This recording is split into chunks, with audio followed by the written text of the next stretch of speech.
Please হিয়া, তুইও কিন্তু মায়ের মতো হয়ে যাচ্ছিস। হ্যাঁ, তার কারণ আমরা দুজনেই তোকে ভালোবাসি, তোর ভালো চাই। আচ্ছা, লাইফটা তো আমার, আমাকে একটু আমার নিজের ভালোটা বুঝতে দে না। তুই যদি বুঝতিস তাহলে তো আর পল্লবের মতো একটা ছেলেকে রিজেক্ট করতে পারতিস না। তুই না আজকাল আমার বন্ধু হওয়ার চাইতে আমার মার চামচা হয়ে গেছিস বেশি। রাগে গড়গড় করতে করতে বলে পিউ। হিয়াকে বলেও যে বিশেষ লাভ হবে না তা সে বুঝতে পারছে। মা কিংবা হিয়া যে যাই বলুক না কেন, পিউ একেবারেই পল্লবকে পছন্দ করতে পারে না। ভীষণ আনস্মার্ট লাগে তার পল্লবকে। চালচলন, হেয়ারস্টাইল, কথাবার্তার ধরন সব কিছুই কেমন যেন সেকেলে।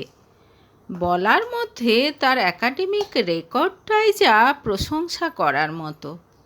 চাকরিটাও মোটামুটি ভালোই। অনেক ছোটবেলা থেকেই পিউ পল্লবকে চেনে। মায়ের বন্ধুর ছেলে সে। মা আর মনিকা আন্টি প্রাণের বন্ধু। পিউর জন্মের পরই নাকি মনিকা আন্টি মাকে বলেছিল, বড় হলে আমার ছেলে আর তোর মেয়ের বিয়ে দেব। পিউর মা করবীও খুশি হয়ে তাতে মত দিয়েছিল। বড় হয়ে দু একবার কথাটা শুনলেও পিউ কখনো সেটা সিরিয়াসলি নেয়নি। আজকাল কেই বা এসব মাথায় রাখে? তাছাড়া পল্লবের মতো একটা ক্যাবলাকান্ত ছেলের সঙ্গে তার বিয়ে দেওয়ার জন্য মা বাবাও যে এরকম উঠে পড়ে লাগবে তা পিউ কখনো স্বপ্নেও ভাবেনি। সে ভালোবাসে রায়ানকে। স্মার্ট হ্যান্ডসাম রায়ানের জন্য একেবারে পাগল সে। কোনো দিক থেকেই রায়ানের ধারে কাছে আসতে পারে না পল্লব। পল্লবের মতো ভালো চাকরি না করলেও রায়ানের যা পৈতৃক সম্পত্তি আছে তাতে আগামী ৩-৪ জেনারেশন শুয়ে বসে খেতে পারবে। তবে মার কাছে যতই চিৎকার চেঁচামেচি করুক না কেন, বাবা যখন ডেকে গম্ভীরভাবে বলল যে পল্লবের সঙ্গে পিউর বিয়ে হলে তিনি খুশি হবেন, পিউ আর কিছু বলতে পারল না। বাবাকে সে খুব ভয় পায়। সে জানে বাবা চাইছে মানে সেটা বাবা যেমন করে হোক ঘটিয়েই ছাড়বে। এদিকে মনিকা আন্টি খুব অসুস্থ। একটা মাইল্ড হার্ট অ্যাটাকের পর এখন পল্লবের বাবা চাইছে তাড়াতাড়ি ছেলের বিয়ে দিয়ে ঘরে বউ নিয়ে যেতে। পিউর মা বাবারও খুব একটা আপত্তি নেই। সুতরাং দুই বাড়ি থেকেই বিয়ের তোড়জোড় শুরু হয়ে গেল। মাঝখানে একদিন দেখা করতে চেয়েছিল পল্লব, পিউ রাজি হয়নি। বিয়ের দিন সকাল থেকে ভেতরে ভেতরে প্রচণ্ড অস্থির হয়ে আছে পিউ। অনেক কষ্টে রায়ানকে রাজি করিয়েছে সে। তারা দুজনে আজ পালিয়ে বিয়ে করবে। রায়ান প্রথমে রিস্ক নিতে রাজি না হলেও অনেক কাঠখড় পুড়িয়ে কাল রাতে তাকে রাজি করিয়েছে পিউ। সকাল থেকে একবার বেরিয়ে যাওয়ার প্ল্যান করেছিল সে, কিন্তু মণিমাসি গেটের কাছে দাঁড়িয়ে থাকতে দেখে তাকে ধরে ঘরে নিয়ে চলে এসেছে। আসলে রায়ানকে বিয়ে করাটা পিউর কাছে একটা প্রেস্টিজ ইস্যুও বটে। বন্ধুরা বেশ কয়েকজন সেই প্রথম থেকেই রায়ানের সম্পর্কে তাকে সাবধান করে দিয়েছিল। বলেছিল বড়লোক বাবার ছেলে রায়ান কখনো পিউর মতো মধ্যবিত্ত ফ্যামিলির মেয়ের ব্যাপারে সিরিয়াস হবে না। পিউ তার জন্য কেবলমাত্র টাইম পাস। তাই তার আর রায়ানের ভালোবাসা যে মোটেও ঠুনকো নয়, বন্ধুদের কাছে সেটা প্রমাণ করাটাও পিউর জন্য একটা চ্যালেঞ্জ। আসলে ছোটবেলা থেকেই বড্ড জেদি সে। কেউ তাকে কোনো কিছু করতে বারণ করলে সেটা সে করবেই। বিকেলবেলা যখন পার্লার থেকে তাকে সাজাতে এলো তখনও চুপচাপ সেজে নিল পিউ, যদিও মনের মধ্যে তখন ঝড় চলছে তার। প্রাণের বন্ধু হিয়া পাশে থাকলেও তাকে কিছু বলতে পারছে না সে, তাহলেই সব বরবাদ হয়ে যাবে। হিয়া কিছুতেই তাকে পালাতে দেবে না। পল্লবদার বিশাল গুণমুগ্ধ সে। তার কথা অনুযায়ী পল্লব নাকি পারফেক্ট হাজব্যান্ড মেটেরিয়াল। আর পিউ খুব লাকি যে সে পল্লবের মতো একজন হাজব্যান্ড পাচ্ছে। ঠিক রাত 8টায় বর চলে এলো। হিয়া দেখে সে খুব এক্সাইটেড হয়ে জানালো, জানিস ধুতি পাঞ্জাবিতে পল্লব তাকে দারুণ মানিয়েছে। ওই তো আলু ভাতে মার্কা চেহারা। মনে মনে মুখ ভ্যাংচায় পিউ। মুখে বলে, শোন না, আমার জন্য এক গ্লাস শরবত নিয়ে আসবি, আমার খুব গলা শুকিয়ে যাচ্ছে। ঠিক আছে, এখনই আনছি। হিয়া বেরিয়ে যেতেই বিছানার নিচ থেকে চিঠিটা বার করে টেবিলের উপর রেখে দিল পিউ। কয়েক মিনিট আগে মেসেজ পাঠিয়েছে রায়ান। গাড়ি নিয়ে বাড়ির বাইরে দাঁড়িয়ে আছে সে। কোনো রকমে চাদরটা গায়ে জড়িয়ে নিয়ে ঘর থেকে বেরিয়ে এলো পিউ। নিচে সবাই ব্যস্ত বরযাত্রীদের আপ্যায়ন করতে। চুপি চুপি প্যান্ডেলের পেছন দিয়ে ঘুরে বাইরে বেরিয়ে এলো সে গাড়িতে উঠতেই জোরে গাড়ি চালিয়ে বেরিয়ে গেল রায়ান। এর প্রায় বছরখানেক পর একদিন হিয়ার ফোনে ভেসে উঠল সেই পরিচিত নাম্বার। পিউ পিউ এতদিন পর! বেশ অবাক হয়ে কলটা রিসিভ করলো হিয়া। হিয়া, আমি একবার তোর সঙ্গে দেখা করতে চাই। পিউ, কোথায় তুই? এতদিন কোথায় ছিলি? কেমন আছিস? আমি ঠিক আছি, বাকি সব কিছু দেখা হলে বলবো। পরদিন দেখা হতেই দুই বন্ধু একে অপরকে জড়িয়ে ধরল। এ কি চেহারা হয়েছে তোর পিউ, কত রোগা হয়ে গেছিস।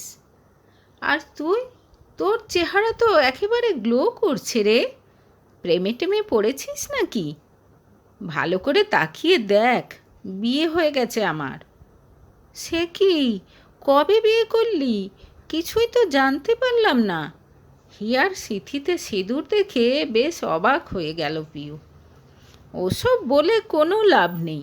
আজ 1 বছর তুই কারো সঙ্গে কোনো যোগাযোগ রাখিসনি, এমনকি তোর ফোনটাও বন্ধ ছিল, অভিমানের সুরে বলল হিয়া। 1 বছর আগে সেই যে বিয়ের রাতে পালিয়ে গিয়েছিল পিউ, তারপর কেউ আর তার কোনো খবর পায়নি। সে যে রায়ানকে বিয়ে করার জন্য বাড়ি ছেড়ে পালিয়ে যাচ্ছে, এটুকু তার লেখা চিঠি থেকে জানা গিয়েছিল। রাগে অভিমানে মেয়ের সঙ্গে যোগাযোগ করার চেষ্টা করেনি পিউর বাবা মা। কিন্তু হিয়া অনেকবার চেষ্টা করলেও পারেনি পিউর সঙ্গে কন্ট্যাক্ট করতে, কারণ বাড়ি থেকে বেরিয়েই ফোনটা সুইচ অফ করে দিয়েছিল পিউ। যাই হোক, দুই বন্ধুর কিছুক্ষণ মান অভিমানের পালা চলার পর নিজের কথা বলতে গিয়ে কেঁদে ফেলল পিউ। শ্বশুর বাড়িতে তার কোনো সম্মান নেই। শাশুড়ি আর ননদ উঠতে বসতে ভিখিরি বাড়ির মেয়ে বলে কথা শোনায় তাকে। আর সবচেয়ে দুঃখের ব্যাপার যে রায়ান সব কিছু দেখেও মুখ বুজে থাকে, কখনো পিউর হয়ে একটা শব্দও বলে না। উল্টে তাকে বলে, একটু মানিয়ে নিতে শেখো, নিজের মর্জিতে এ বাড়িতে এসেছো, সুতরাং এটুকু তো শুনতেই হবে। তাছাড়া ওরা যে তোমাকে এ বাড়িতে থাকতে দিয়েছে, এটাও তো বড় ব্যাপার। পিউকে বিয়ে না করে অন্য কাউকে বিয়ে করলে সে যে রাজকন্যার অর্ধেক রাজত্ব পেত, এটা নিয়েও তাকে মাঝে সাঝেই আফসোস করতে শোনা যায়। ভীষণ অপমান বোধ হয় পিউর তখন। আমি আর ওখানে ফিরে যাব না হিয়া, আমার একটা কিছু ব্যবস্থা করে দে। হঠাৎ বন্ধুর হাত জড়িয়ে ধরে করুণ গলায় বলে পিউ, কিন্তু আমি কি ব্যবস্থা করব? আমি একটা চাকরি খুঁজছি, পেয়ে গেলে চলে যাব, ততদিন তোর বাড়িতে থাকতে দে না। অনুনয় করে বলে পিউ, আমি তো এখন শ্বশুর বাড়িতে থাকি, কি করে তোকে সেখানে থাকতে দেব? ও হ্যাঁ, তুই তো আবার বিয়ে করে নিয়েছিস। তা তোর শ্বশুরবাড়ি কেমন? প্রথম কথা, বিয়েটা আমি করিনি, আমার বিয়ে দেওয়া হয়েছে। এক প্রকার নিরুপায় হয়ে বিয়েটা করতে বাধ্য হয়েছি আমি। আর দ্বিতীয় কথা, নিজের ইচ্ছেতে বিয়ে না করলেও আমি ভীষণ সুখী। আমার শ্বশুর শাশুড়ি খুব ভালো মানুষ, আমাকে নিজের মেয়ে ভাবেন তারা। আর আমার পতিদেব, সে তো একেবারে দেবতা, সারাক্ষণ আমাকে চোখে হারায়। গর্বের সঙ্গে বলে হিয়া। তাই? কি নাম তোর বরের? কি করে? আমি কিছু বলবো না, কিছুক্ষণের মধ্যেই ও এখানে আসবে, তখন তুই নিজেই জিজ্ঞেস করে নিস। ঠিক আছে, তাই হবে। টুকটাক কথা বলার পর হঠাৎ হিয়া বলে, তুই ওই পাশের জুস সেন্টারটাতে ঢুকে যা, আমার বর এখনই আসছে, দূর থেকে সব কিছু দেখ। একটু অবাক হয়ে উঠে গিয়ে জুস সেন্টারে ঢুকে গেল পিউ। একটা জুস নিয়ে এদিকে তাকিয়ে বসে থাকলো। কিছুক্ষণ পর দূর থেকে হাসি মুখে একটা লোককে আসতে দেখল সে। হিয়ার দিকে তাকিয়ে দেখল সেও হাসছে। লোকটা যে হিয়ার স্বামী তা পিউ ভালোই বুঝতে পারছে। এ কি, এ তো পল্লব! একেবারে কাছে আসতে তবেই চিনতে পারল পিউ। হেয়ার স্টাইল পাল্টানোর জন্য তাকে প্রায় চেনাই যাচ্ছে না। কি হ্যান্ডসাম দেখাচ্ছে!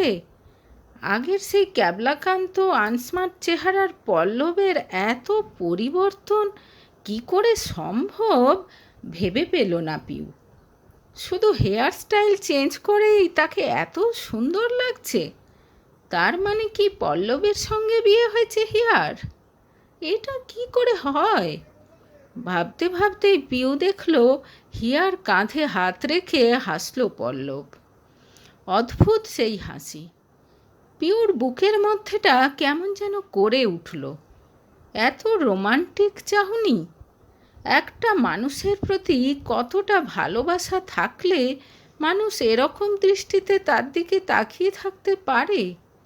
অথচ সে তো পল্লবকে কখনো প্রেমিক রূপে কল্পনাও করতে পারত না। মনিকা আন্টির মুখে অনেকবার শুনেছিল যে পল্লব তাকে খুব পছন্দ করত, কিন্তু সে কখনো সেসবে পাত্তা দেয়নি। হঠাৎ হিয়ার ওপর খুব রাগ হলো পিউর। যা কিছু তার প্রাপ্য ছিল সব কিছু এখন দখল করে বসে আছে হিয়া।